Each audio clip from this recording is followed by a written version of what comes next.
Welcome to another Mayor's Hour. This is our December show, Jack. This is a holiday show for us. Jack has his holiday finery. I told Jack I wanted to borrow that jacket when I'm driving around in my pimp mobile. So Jack has generously agreed. It's perfect. It's perfect. But this is another exciting show. We get to showcase another one of the jewels in this community, Jack. And we are here today at the Hillsborough Community College, the Ybor City Training Center, where we are training students, or I should say HCC is training students for skills out in the marketplace. We've done a lot of shows on high-tech companies, but there also is a significant need for skilled labor and folks who have the skills that make the engines run, the cars run, air conditioners run, houses being built, bricks being laid. So this is one of the exciting things that we're going to talk about today. And Jack, it's good to see you. Merry Christmas, Happy Holidays, Happy Hanukkah. Merry Kwanzaa. You covered it all. You got it all. You're in good shape, good stead here. And indeed it is. That's why I got my, although most people will be seeing this much later, we're still enjoying the holiday season right now. This is such a remarkable place. I was not even aware that this even existed until I heard from the CTTV people as to where we're going to be doing the show. I'm with you. I didn't know about it either, and shame on me. Yeah, this is just a great place, and what an educational boon for the whole Tampa Bay area, really, to have something like this, because everybody's focusing on STEM, and then you've got the liberal arts and everything else, but it's the people that make the world go around, the people that make everything function, and these are the people that need to learn the skills. And seeing some of the things I've seen already, these are going to be incredibly skilled people when they get out of here. They are, and they are the backbone of our economy, and we're looking forward to meeting some of them and seeing what they're doing here. We also have the president of HCC coming with us in just a minute. He is Ken Atwater. He is relatively new to the Bay Area, but he has set this community college on fire. So stay with us. We'll be right back with President of HCC, Ken Atwater.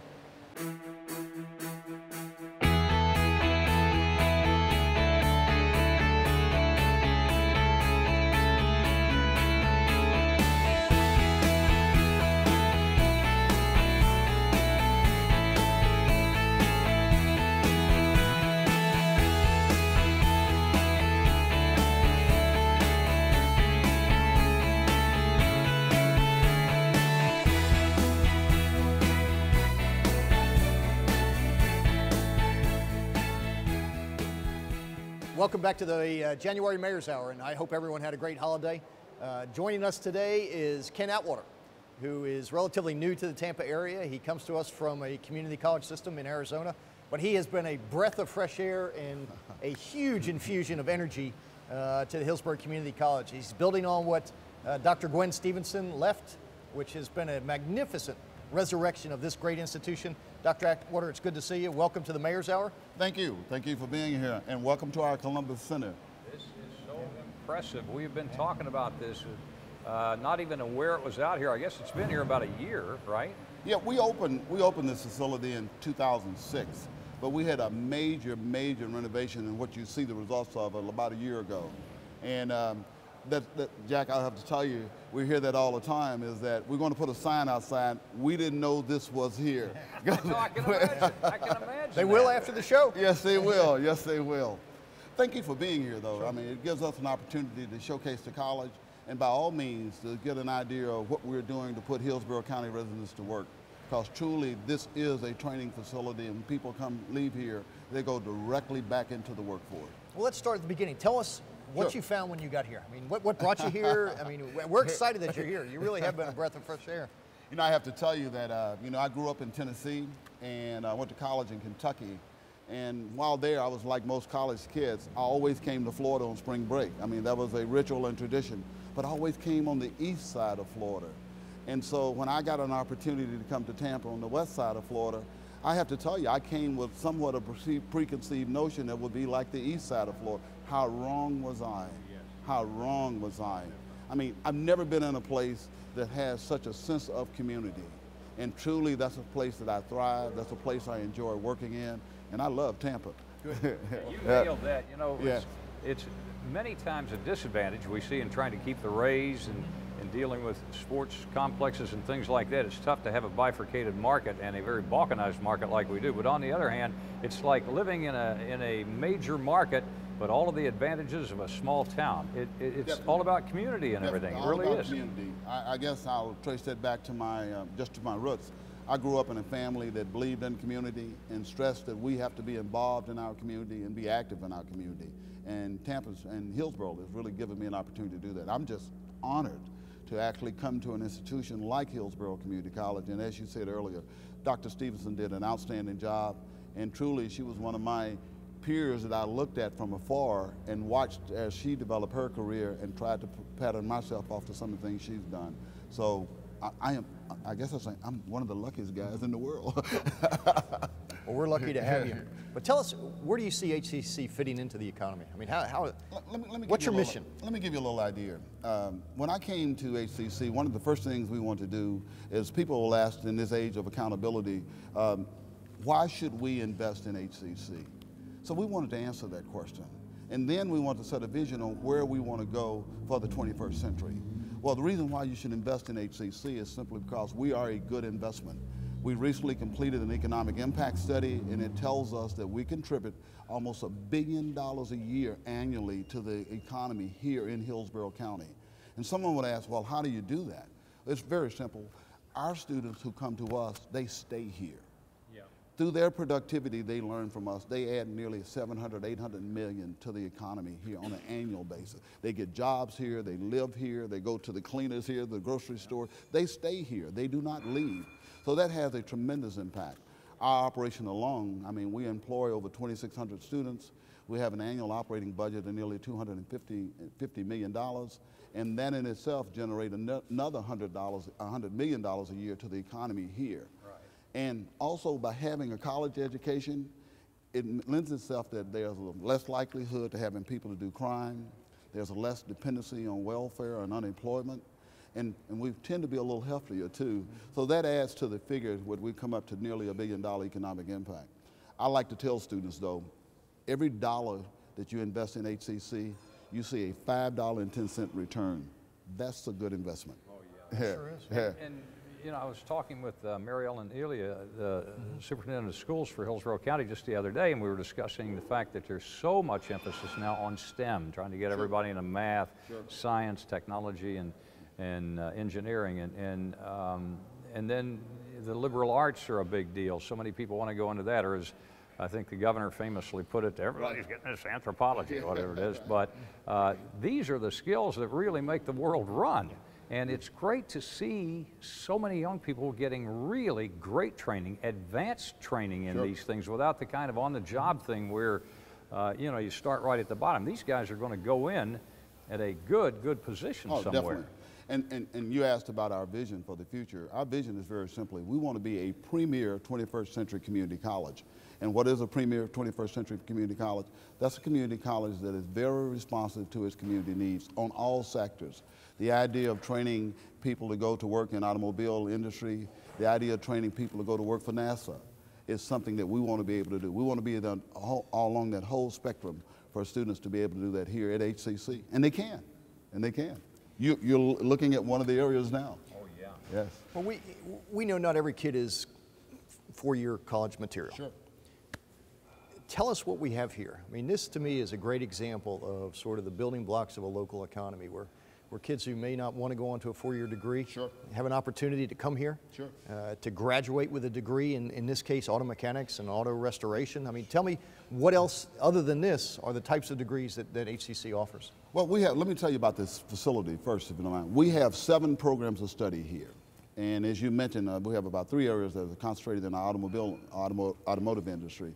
But we also have a police academy here, a fire academy here. We have a driver's improvement program here, and we have a motorcycle certification program here. And in the future, we're getting ready to add a fabrication center coming in, and we're adding a welding program. And those are directly results of industry telling us they need help at the airport, on the Pimlico, and also at the port that we're responding to. I have to tell you this story though, the most interesting thing we're getting ready to do here is we have a partnership, and I was just informed by Medine that we're just now closing a partnership with Lazy Days for their technicians. Now think about this. I had to really sort of put my hands around this, because when they start talking about we're going to do something for Lazy Days, I had to picture myself, community college, higher education, recreational vehicles.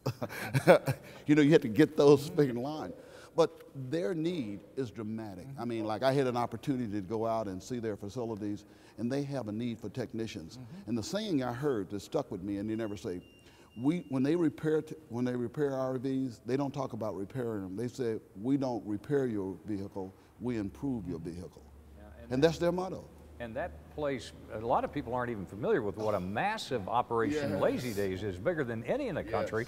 And they use a lot of people. They employ a lot of people. That's a big boon to Hillsborough County. Well, they had a void they were having in their technicians. They have an aging population where people are now retiring, and truly they were trying to fill that void. And they came to us and asked, how can we help? And I'm real pleased to say that we're helping just like we're helping the automobile industry, because we're going to be setting that program up very shortly. Well, Ken, we've got one of your employees coming on after you, the guy that actually runs this great facility and works with these students. And so we appreciate all that you do. Certainly I know how hard you work, and the jobs that we're trying to create, Jack, this is the guy that's providing the employees that will fill those jobs. And so bear with us. We're coming back in just a few minutes. So we have Mario, who runs this facility. He's going to explain to Jack and I, who know nothing about cars, or maybe I know nothing about cars. Hey, Jack, I'm worse than you, believe me. We are really bad off, so we need Mario to tell us exactly what we have here. But Dr. Atwater, thank you. Keep up the good work. And, thank you. Thank you for your interest in HCC, and thank you for highlighting our programs here. All right, so stay with us. We'll be right back.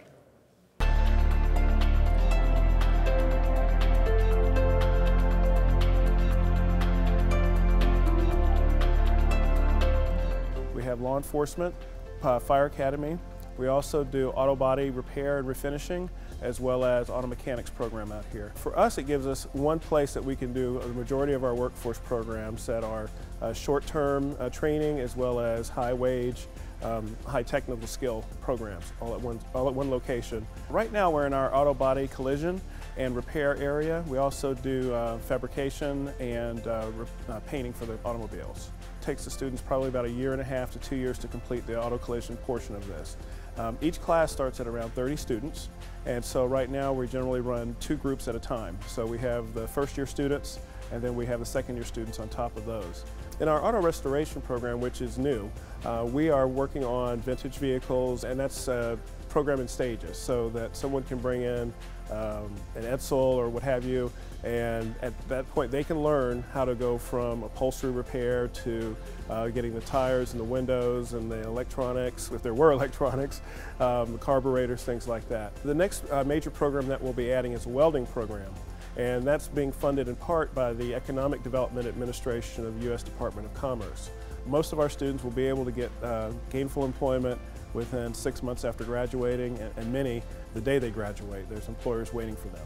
We have many individuals who at one point maybe thought college was not right for them, and HCC, through its workforce training programs, auto body in particular, have been able to show them that yes, they can come to college, they can get an education that is meaningful to them, and they can go out and be productive. When you go into something that you really like, a lot of these students surprise themselves with how well they do. But this program was designed so that the student could come in with absolutely no knowledge and obtain the knowledge that they need to go into the workforce to, be successful in the workforce. We teach them as far as the estimating, welding, bumper repair, painting, collision. They come out and with no knowledge, and I can put them in a shop as being a great body man, technician, helper. I've also had students that have come out of my paint class and went straight into being a full-time technician painter in the shops. My involvement with them is not to do the work for them, but to show them how to do the work. This is a hands-on trade. The only way that they're going to learn this is if they're doing it themselves. I've been in this industry for almost 20 years, and I've never seen any facility like this. I think it's the best around. I love working for Hillsborough Community College. My duster, it's a 72. I call it Old Yeller because it's lemon twist yellow, and it's quite a project. The floors are terrible, but it's testing my skills.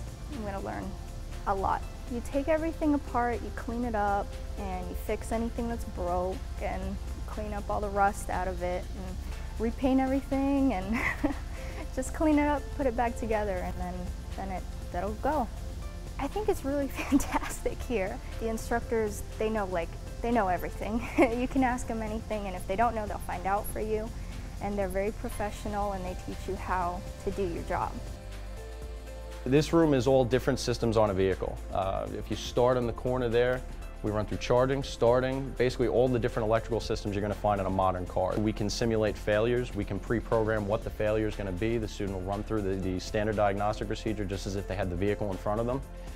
We can oversee them, and we know ahead of time what the fault is. We'll watch the process they're following to find the fault and then go through and actually correct the situation because we've created it and verify the repair.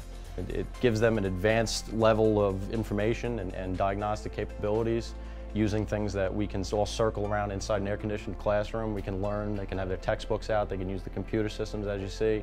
All the equipment we have in here and the simulators we use are state-of-the-art. This is the wave of the future. The cars we use today have anywhere between 7 and 20 control modules inside of them. It's not the days of your dad's Buick. Right now you have to be more an electrician and an engineer than you do a mechanic. A lot of what we do, a lot of what we deal with is going to be based on electrical theory, is going to be based on knowing what a computer is predicting, what parameters it's looking to see, and if there's a fault somewhere in there, being able to see where the fault's going to be and what it's going to take to correct it. This is a transmission dyno. We take students through the full teardown of an automatic transmission. Some of them get to see the symptoms in the car. We diagnose it in the vehicle, we take it in the shop, we tear it down, we rebuild it.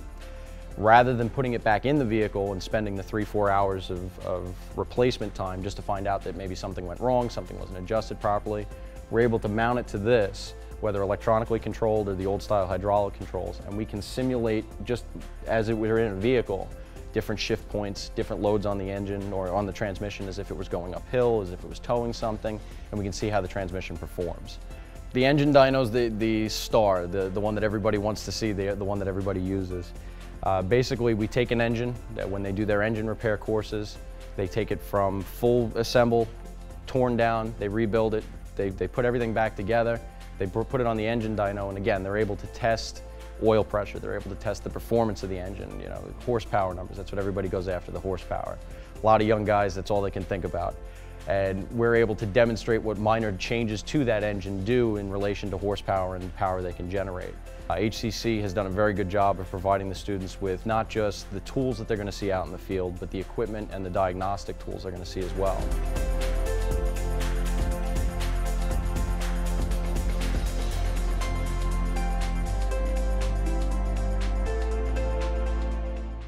Back for another segment where we're actually going to see what goes on here. Now, they told me we were going to work on a rotor.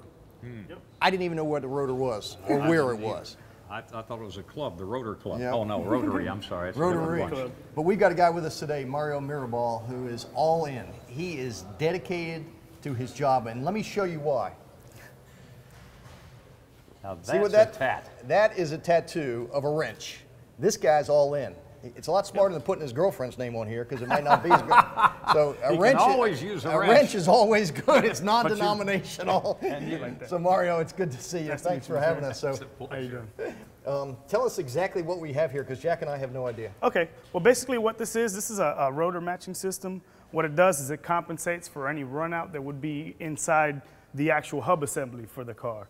Whereas in the olden days, they used to machine these rotors on a bench lathe. Right? Well, you're machining that rotor true to that lathe, not to the actual vehicle. So it's not very precise. With this machine, we're able to machine it on the car and get accuracies up to 10,000ths of an inch when we actually machine this rotor.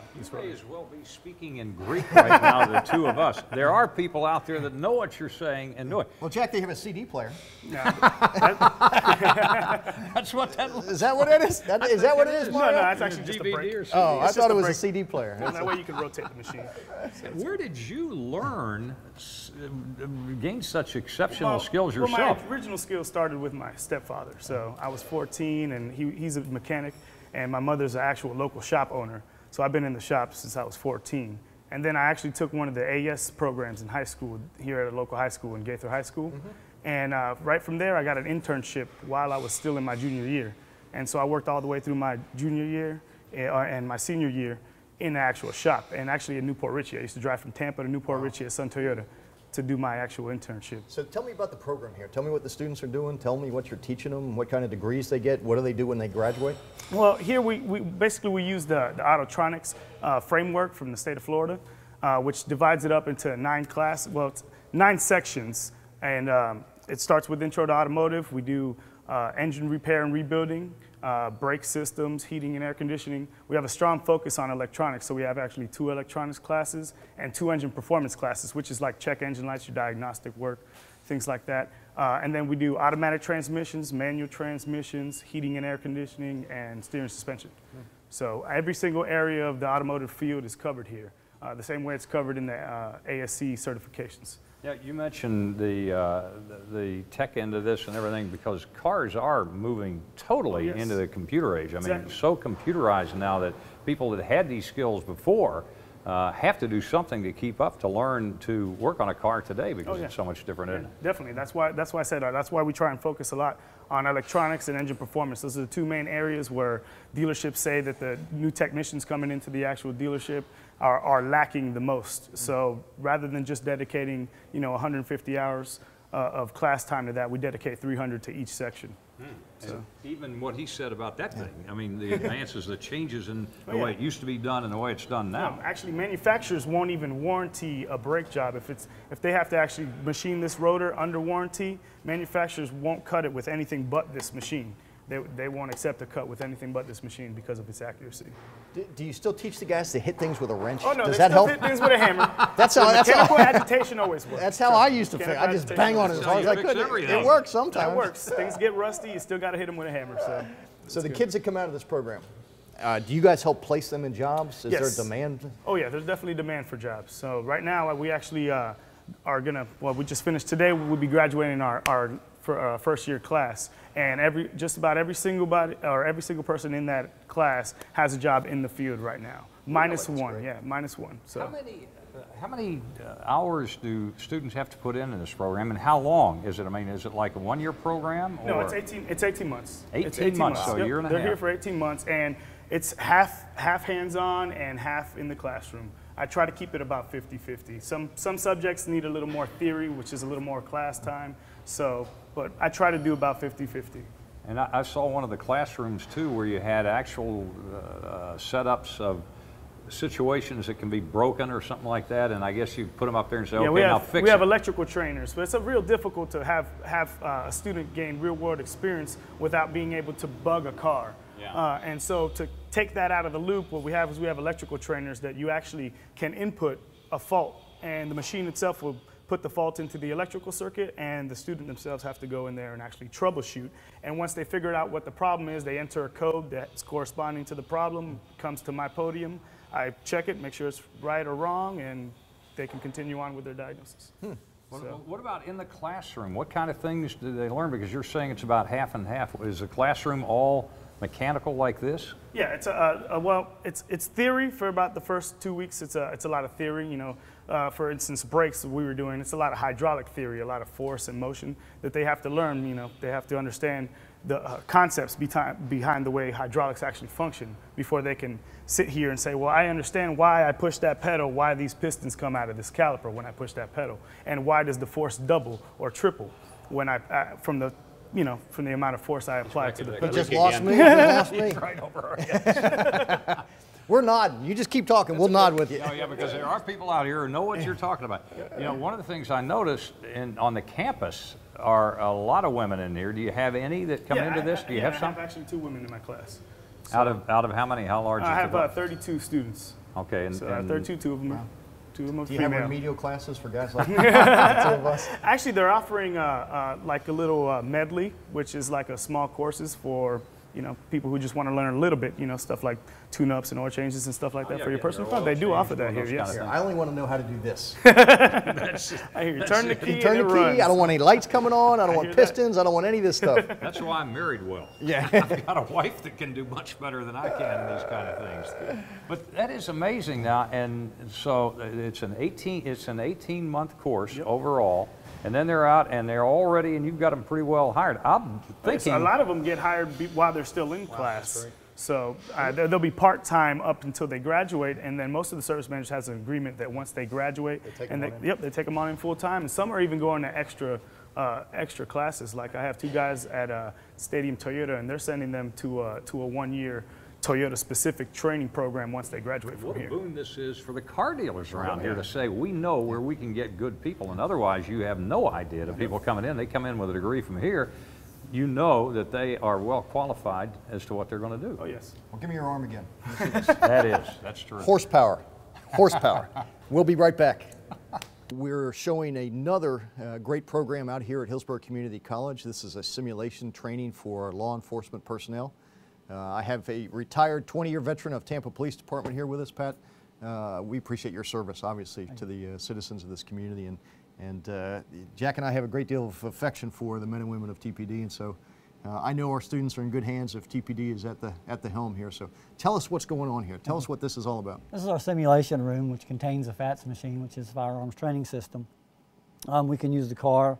We can use the system, which is basically a Bluetooth system. We have 2 computers that talk to each other along with the guns, and these are actually real guns that have been converted in with the electronics that makes them where they're untethered. To where at the Tampa Police Department we had a system that was actually tethered and always had a line attached to it. This one here, you can carry it anywhere you want in the room. The only one that we have tethered is the shotgun. Now, is this similar to what you would get on a real gun range? I mean, I haven't done anything like that for years and years and years, but we actually had pistols. You actually shot down range and hit a target or something like that? Well, they do. They actually, we put this into play before they actually go out and do live fire. Oh, okay. And it helps them train. And you'll see when you shoot it that it actually analyzes your shot, shows you what you did with the gun 2 seconds before you took the shot, when you took the shot, and 2 seconds after the shot. So for a young recruit coming in here, this is about as close to the real world as they're going to get without actually having to pull the trigger on a live person. That's correct. And so you'll take them through, and how much time do they get in the simulator? Is it like a pilot simulation? The more you do, the better you get? I mean, depends on the size of the class. We have a smaller class, they get more time, but generally it's around 20-30 minutes apiece before they actually go out to live fire. This must be enormously expensive equipment. I mean, you're talking about Bluetooth now in firing simulation. The system costs $200,000. Now, you don't have any pictures of politicians up there, do you? Not yet. Not yet. We can't add pictures, and if you'd like yours Can I add a few? I'll send you some names and some pictures. That's correct. And do they get graded on how they do? We can actually set it up where they can be scored, but what we do is we have areas in the target where they need to hit that part of the target, which is basically a silhouette. And they only get scores for like the 4 and 5 rings on the target, so that's what we count there. And so what are you looking for in a recruit? I mean, just how they react to situations, you know? Correct. We try to teach them trigger control, sight alignment, and not basically one of the biggest things that most people do is they jerk the trigger. Right.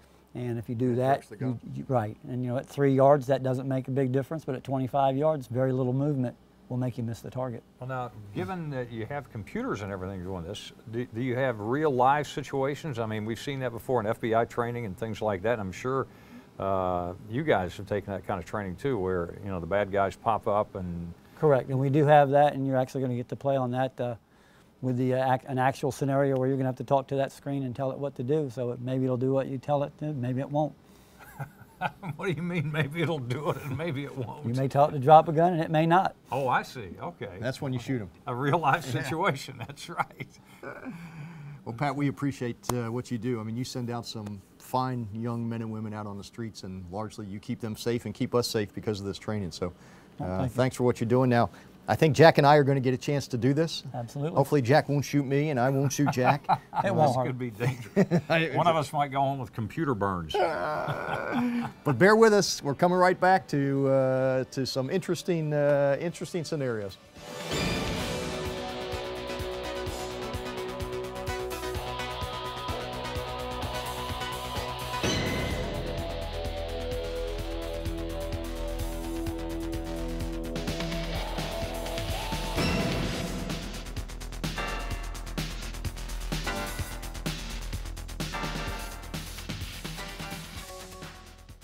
Okay, first thing we're going to shoot, you're going to see just a bullseye target come up. Okay. Okay. What I want you to do is line up the sights.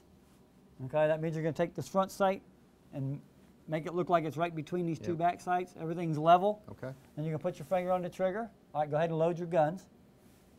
No, well, you got to drop it. Drop it out first. Push this button.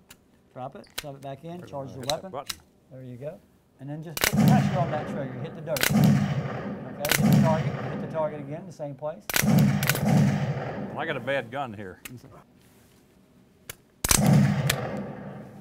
Nice shot, right in the bullseye.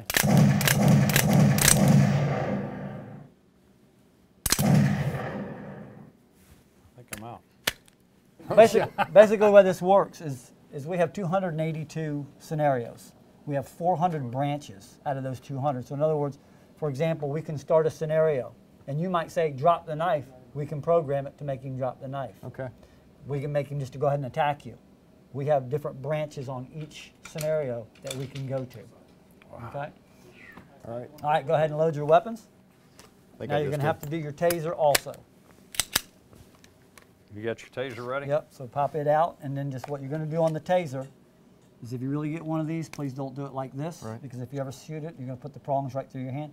All you're going to do is take it back off and put it back on. And all you do is push those two little buttons on the sides. Well, I'll let him handle the tasing. Okay. A report has been received describing an emotionally disturbed person, EDP, who is acting strangely near a mall. The reason I called it is there's this woman who's been around a lot lately, and she's just not leaving today. She's kind of muttering to herself, and I just don't think she's right. I'm afraid she might be a danger to herself and to others. She's kind of my height, grayish hair, like a light green top and jeans. So she went that way. And what you're seeing is basically you walking and going to look for this person. Do these guys get dizzy doing this? Stay away from me. Talk to her. What do you want her to do? What are you doing Friday night?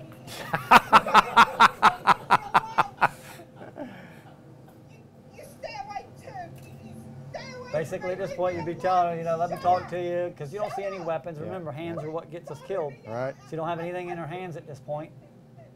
So we'd be trying to talk to her. Yeah. We already know she's probably going to be Baker acted. All right. Withdraw a weapon, which is a knife. All What are you right. gonna Put do? the weapon down. Put your knife down. Put the knife down. Come on. Put your knife down. Drop the weapon. Okay, remember deadly force, right? Danger to someone Drop else, the weapon. yourself, or others. Drop the weapon. Then you got to flip that lever on the side up. Which one? Drop. Oh, my Lord. Oh, Well. You lost one. there you go. That was great. Way to go, Mayor. By golly, we won't have to Baker act her. That'll save a little money. Which way? Obviously, the taser didn't work. You got to take care of business.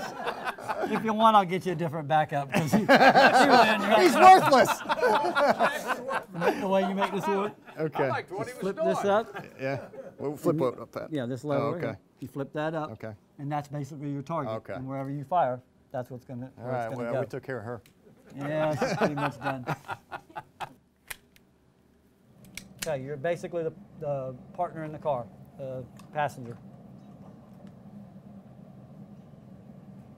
You see anything? Not yet. You There's don't? a guy right over there in the All corner. right.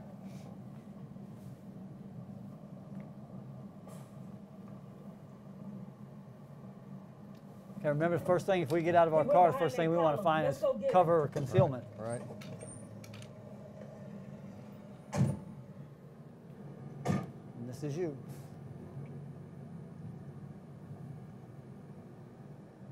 Are you supposed to go up with your weapon drawn? I mean, I would think you Well, would. at this point, do we have a reason to draw our weapon? He just ran from us. Yeah, but you never know So at this what he's point, we got. don't If he's know. got a weapon, I mean, if he's got a gun, it could be pretty nasty. So what would you be telling him? Watch, Show me your watch. hands. Don't go around the corner. Show us your hands. Right, show me your hands. Show us your hands. Hands are what gets us killed. Show us your hands. Come on out. Come on out. Whoop.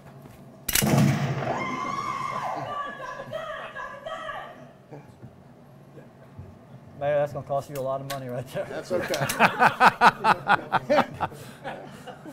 Come on, let's go. And I saw the whole thing. And I missed. That made it worse.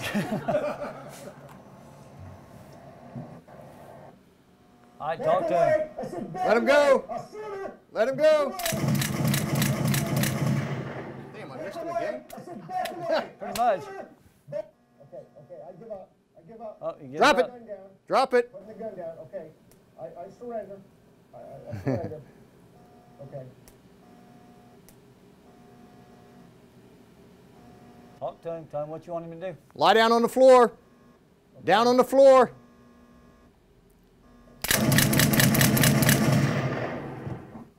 Got him. I think you got him. Beautiful. He's out of here. You've killed 2 today. Well, actually 3. I'm not sure what's going to be more expensive, all the ammo you lost and the lawsuit that we're going to get. I make sure they're dead. All right, Pat. Well, I'm sorry I killed everybody in the simulation. And you gave me the lamest partner in the world. He's of no help. He didn't tase anybody. He didn't shoot anybody. He didn't save me at all. Somebody. But I got to tell you, Jack, this is really, you know, your heart gets pumping because it seems like a real simulation. And, you know, I apologize to everybody I shot, but at least I got all the bad guys. But, Pat, thank you for what you do. It's when these officers get out there in these situations, this training really can make a difference. Yes, it does. Certainly does. All right. Well, we'll be right back. We're going to wreck a few cars, and we'll see you at the next segment of the Mayor's Hour. I'm with my lame partner here who did nothing to save me during those scenarios. I had to shoot everybody. Everybody. It kept me from having to do all the paperwork. That's right. But now we're with someone who is far more competent as a partner than Jack Harris is. We're with Jack Bish, who is the, I guess for all intents and purposes, the trainer for the driving component of this, whether it's emergency vehicles, defensive driving, probably tactical driving. Yes, sir. And he's going to take us on a ride here. But before that, he's going to tell us a little bit about what the program is, what they do, what they teach the recruits. Jack? Our recruits are required by FDLE to go through a 48-hour driving program. Within that driving program, there's about 12 different exercises that they have to pass. Slide recovery is one of them. We used to have to use 34th Street, the City of Tampa's training area. They had a skid pad in the center of it. We used to have to wet it down and try to get the vehicles to break loose. The college bought this system about 10 years ago. It's a $50,000 system that bolts to the frame of the Ford Crown Vic. And with this system, I can raise the back tires up off the ground. I raise the front tires up off the ground. I can get the car to do whatever I need it to do at very slow speeds and teach them how to recover from a slide or how to not get involved in a slide before it ever occurs. Can I enroll my wife? I think we can work that out. She bumps into a lot. Yeah, I know. She bumps into a lot of things. Usually it's in the parking lot. Do you have training for that? Not right now, but I'm sure we can look into it. So after a recruit goes through this course, they get certified? They pass that particular high liability within the academy that they have to pass. Okay. And then they move on to something else. How much time is spent in learning to do these things? Because I'm sure you get different calibers of drivers coming in here in the beginning anyway. We do. The program is 48 hours. The students are in the car for 48 hours. And we have some students are very aggressive drivers, so we have to tone them down a little bit. We have some drivers that are very timid drivers. So we have to work with, we have to work with a lot of different individuals behind the wheel of a car. Got to remember, a lot of people now drive small compact vehicles, so when you put them in a big sedan, they're not sure what to do with it. Yeah, it is a bigger car than most of them that they drive, for sure. So we oftentimes read about the high-speed pursuits. Yes, sir. I mean, what type of training goes on here that helps an officer deal with that?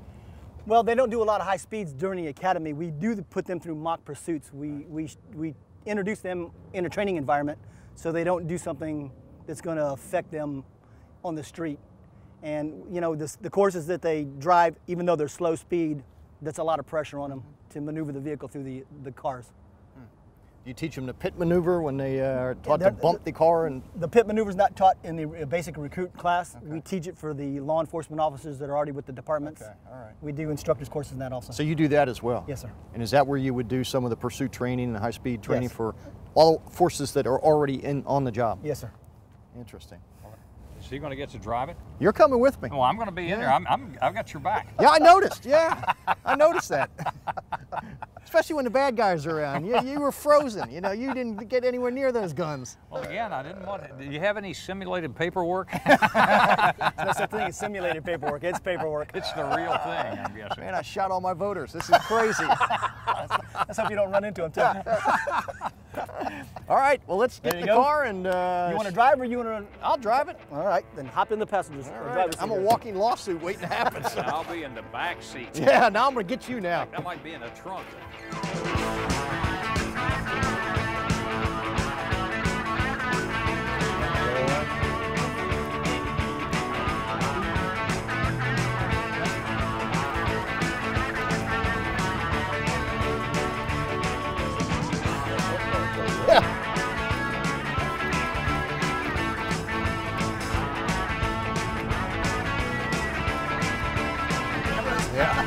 You guys better scatter over there.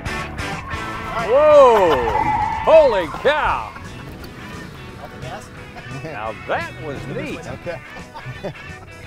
Holy guacamole! When it happens quickly. It sure I does. haven't seen anything like that in a long time. Oh!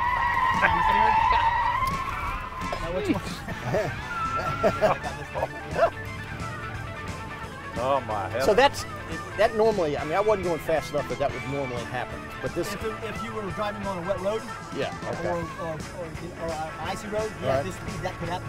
Okay. But the equipment makes that makes the car stop and flip it. Right. But it also makes it go into that turn. Yeah. Left. I'm sorry, right out there. If you start to break loose, steer in the direction of the slide. Yeah. Right? That's the hardest thing to do in the snow. Steer in the grip. There you go. You caught that one. Yeah. That's going to be some good footage on the camera. Oh. There you go. So now you're anticipating the car breaking loose on it. You got the hang of it now.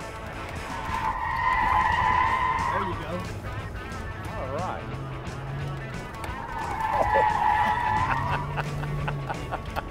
I would hate to be holding that camera back here. Oh, brother. Yeah, because when you grow up north, you kind of learn how to turn into the into the snow when you're driving the snow. And that's all this does is introduce the students to these recoveries because wow.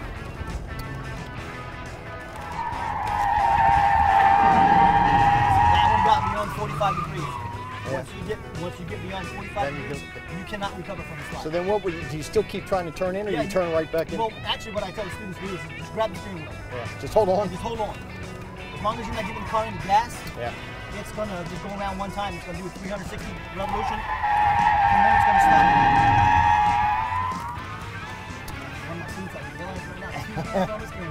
Two hands. I don't even know where we are now. Let's go back to the other direction.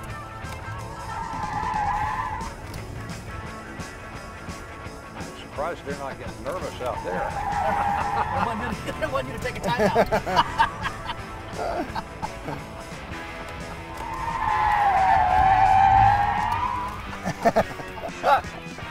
You okay, Jack? Oh man, I'll tell you. Like I say, good thing I didn't have a lot of lunch. That car's back on the ground. We're landing. That's good. Oh my heaven.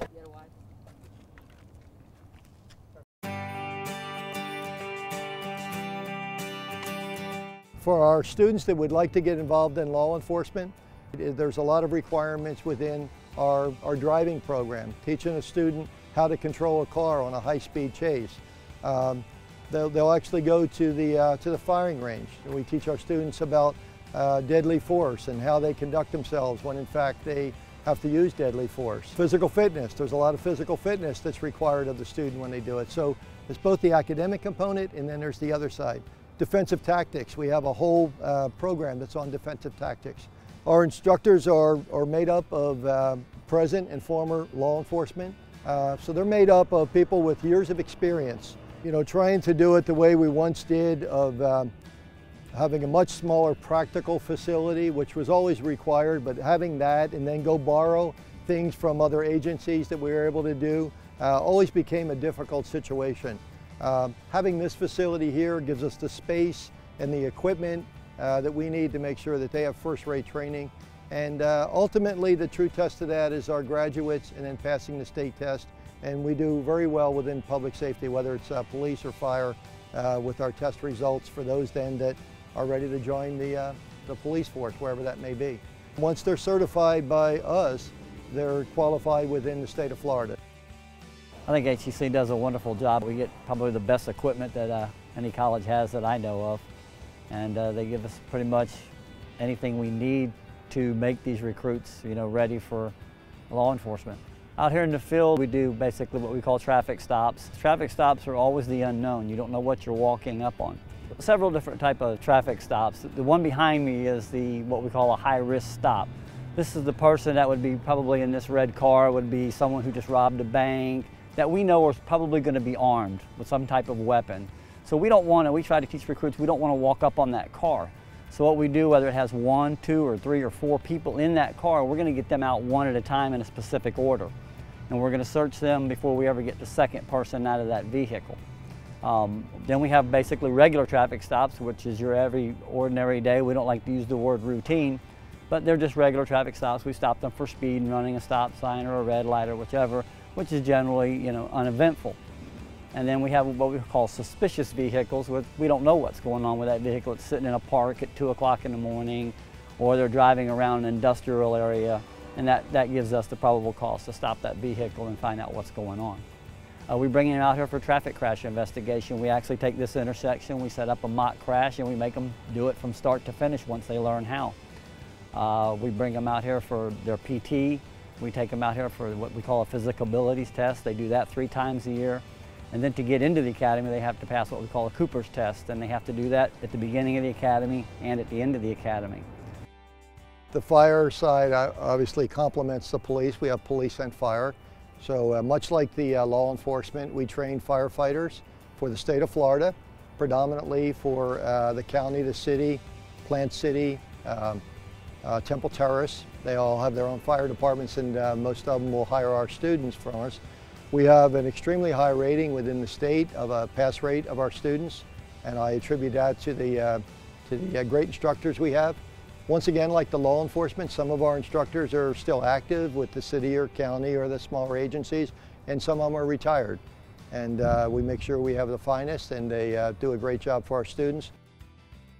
Hillsborough Community College is one of the original 3 certified training centers in the state of Florida. We started in the early 1970s when they were certifying training centers. Since that time, our one goal has been to produce the finest firefighter we can. Currently, for the last calendar year, our state certification statistics are that if a student passes our course, then they have a 98.5% chance of being certified to the state. Our statistics are 98.47% certification rate. That right there makes it them the best trained firefighters, I believe, in the state of Florida. We build a firefighter from the basics up. Once you have a good solid foundation, then you work into the more intricate maneuvers. We start off with the basics such as connecting hose line, tying ropes and knots, and then from there we move into evolutions where they will utilize those skills in fighting fires, both live fire training and in scenarios of real life. The vehicles we use here, we've been very lucky. The 85-foot tower ladder and the Pierce engine were sold to us by Zephyr Hills Fire Department. They knew we were needing equipment, and they made us a real good offer on that. The third truck, the Mack engine, was a donation from Plant City Fire Department, and all of them have really been good equipment. This is a multi-purpose building. It functions as a training tower where they can do inside and exterior operations, firefighting, advancing hose line, rescue, rappelling, such as that. The second part of the building is it's a burn room with a live fire training facility built into it where we can actually go in there, build a fire, and have the student go in and extinguish the fire and experience the real fire conditions.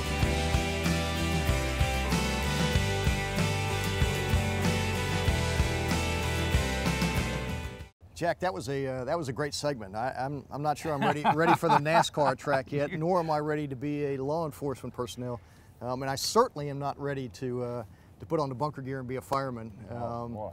It's HCC does an amazing job out here. It is, and I had no idea this was out here. We've said that again and again and again, but it's what a treasure this place is. Yeah, it really is. And when you look at the caliber of the officers that they produce, or the mechanics that come out of these certification programs, or the firefighters that get trained here, that's why they're so good. Yep. I mean, you know, HCSO, TPD, Tampa Fire, Hillsborough County Sheriff's Office, a lot of those kids come out of this program and go on the streets and do things for us that we can't do for ourselves, and they do them as well as anybody in the country. Boy, when you go through that simulation program in there with the weapons and everything, not to mention in the cars, but especially with the weapons and everything, you really have a lot of confidence in the police knowing what they're doing, and you think of them being in those situations in reality and having to go through them, but you know that they have been through them again and again and again with computers. It's great. Well, it's exciting, and to know that the instructors out here, many of them are Tampa Fire personnel, Hillsborough County Fire personnel, retired TPD, retired HCSO.